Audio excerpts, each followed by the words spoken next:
हर हर महादेव भक्तों, राम राम सभी को। कैसे हो आप सब। हम भगवान शिव से प्रार्थना करते हैं कि उनकी करुणा और कृपा की बूंदें आप पर हमेशा बरसती रहें। भक्तजनों, हम यहाँ पर भगवान शिव के 12 ज्योतिर्लिंगों की चर्चा कर रहे हैं। भक्तजनों, कहा जाता है जो भी मनुष्य इन 12 ज्योतिर्लिंगों में से एक ज्योतिर्लिंग के भी दर्शन कर लेता है तो वह बहुत सौभाग्यशाली होता है। भक्तजनों, आज हम विश्वेश्वरम ज्योतिर्लिंग की कथा आपको सुनाएंगे। यह ज्योतिर्लिंग उत्तर भारत की प्रसिद्ध नगरी काशी में स्थित है।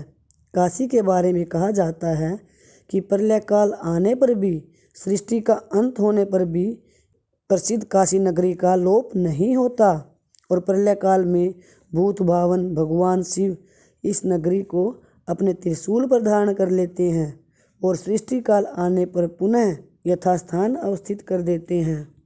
काशी यानी कि वाराणसी सबसे प्राचीन नगरी है। 51 शक्तिपीठों में से एक शक्तिपीठ मणिकर्णिका भी यहीं स्थित है। इस मंदिर का कई बार जीर्णोद्धार हुआ है। कहा जाता है कि 12 ज्योतिर्लिंगों में से इस ज्योतिर्लिंग का विशेष महत्व है। इस ज्योतिर्लिंग पर पंचामृत से अभिषेक होता रहता है। ऐसा कहा जाता है कि भगवान शिव मरते हुए प्राणियों के कानों में आकर स्वयं तारक मंत्र बोलते हैं, जिससे सभी पापी लोग भी भवसागर की बाधाओं से मुक्त हो जाते हैं। पुराणों के अनुसार इस नगरी को मोक्ष की नगरी कहा जाता है। एक बार महारानी अहिल्याबाई के सपने में भगवान शिव जी आए। अहिल्याबाई जी शिव जी की परम भक्त थी। सपने में दर्शन करके वे अत्यंत प्रसन्न हुई।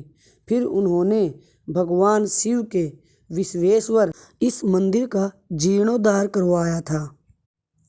विश्वेश्वर मंदिर के शिखर पर श्रवण होने के कारण इस मंदिर को श्रवण मंदिर भी कहा जाता है। वाराणसी में घाटों और गंगा नदी के अलावा शिवलिंग का बड़ा ही महत्व है। इस ज्योतिर्लिंग के स्थापना के विषय में कथा इस प्रकार है। एक बार भगवान शिव जी अपनी पत्नी पार्वती जी के साथ हिमालय पर्वत पर रहते थे। भगवान शिव जी की प्रतिष्ठा में कोई बाधा न आए, इसलिए पार्वती जी ने कहा कि कोई और स्थान चुनिए। शिव जी को राजा दिवोदास की वाराणसी नगरी बहुत पसंद आई। भगवान शिव जी के लिए शांत जगह के लिए निकुंभ नामक शिवगण ने वाराणसी नगरी को निर्मनुष्य कर दिया, लेकिन राजा को बहुत दुख हुआ। राजा ने घोर तपस्या करके ब्रह्मा जी को प्रसन्न किया और उनसे अपना दुख दूर करने की प्रार्थना की। दिवोदास ने बोला कि देवता देवलोक में रहे, पृथ्वी तो मनुष्यों के लिए है। ब्रह्मा जी के कहने पर शिव जी मंदराचल पर्वत पर चले गए। वे चले तो गए, लेकिन काशी नगरी के लिए अपना मोह नहीं त्याग सके। तब भगवान विष्णु जी ने राजा को तपोवन में जाने का आदेश दिया।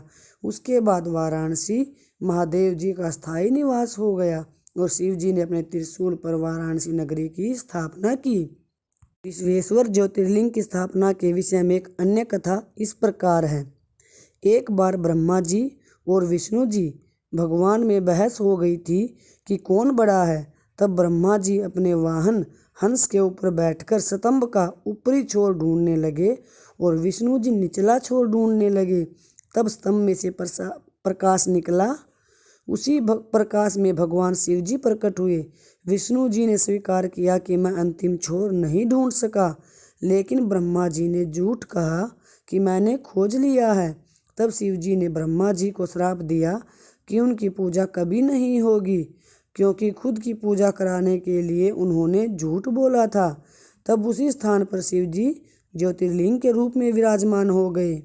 भक्तजनों, इसी ज्योतिर्लिंग की स्थापना के विषय में एक अन्य कथा और प्रचलित है।